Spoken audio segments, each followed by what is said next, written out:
गोंयांत दर वर्सा डायबिटीस दुयेंत्यांचो आंकडो वाडत आसा। सध्या गोंयांत दर दिसा 67 डायबिटीस दुयेंती सांपडटात, अशी माहिती केंद्रीय भलायकी मंत्री प्रतापराव जाधव हांणी राज्यसभेतल्या लेखी प्रस्नाच्या जापेंतल्यान दिल्ल्या आंकडेवारींतल्यान ही बाब मुखार आयल्या।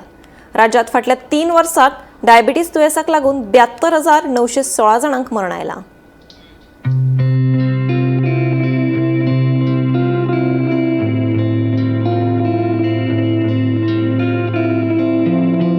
गोंयांत सध्या डायबिटीस दुयेंत्यांचो आंकडो वाडत आसा। 2023 ते 2025 मेरेन ह्या 3 वर्सांच्या काळात राज्यांतल्या हॉस्पिटलांनी 2,86,260 डायबिटीस दुयेंत्यांची तपासणी केली। तातूंत 72,916 जाणांक डायबिटीस जाल्ल्याचें स्पष्ट जालां, जाल्यार 72,883 जाणांचेर सद्याक उपचार सुरू आसात, अशी माहिती केंद्रीय भलायकी मंत्री प्रतापराव जाधव हांणी राज्यसभेतल्या लेखी प्रश्नाच्या जापेंतल्यान सादर केली।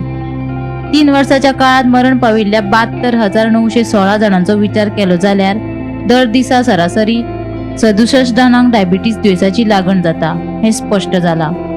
बदलती जीण आनी हेर वेगवेगळ्या कारणांक लागून राज्यांत डायबिटीस दुयेंत्यांचो आंकडो वाडटा, अशें कांय दोतोरांचें मत। डायबिटीस दुयेंस नियंत्रणांत हाडपा खातीर वेगवेगळी पावलां उबारल्यात। गोंया सयत देशभरात वाडत आशिल्ल्या डायबिटीस दुयेंत्यांचेर नियंत्रण दवरपा खातीर केंद्र सरकारान वेगवेगळी पावलां उबारल्यात। राष्ट्रीय भलायकी अभियाना अंतर्गत सगळ्या राज्यांक आनी केंद्र शासित प्रदेशांक तांत्रीक आनी आर्थीक मजत केल्या। डायबिटीस दुयेंसाच्या नियंत्रणा खातीर मुळाव्यो सुविधा अदीक घटमूट करप, हॉस्पिटलांत चडांत चड कर्मचारी भरप, डायबिटीस आसा असो दुबाव आयलो जाल्यार बेगोबेग तपासणी, चांचणी आनी ताचेर बेगोबेग उपचार सुरू करपाक प्राधान्य दिता, अशें केंद्रीय मंत्री जाधवान सांगलें। Bureau report, Gomantak TV.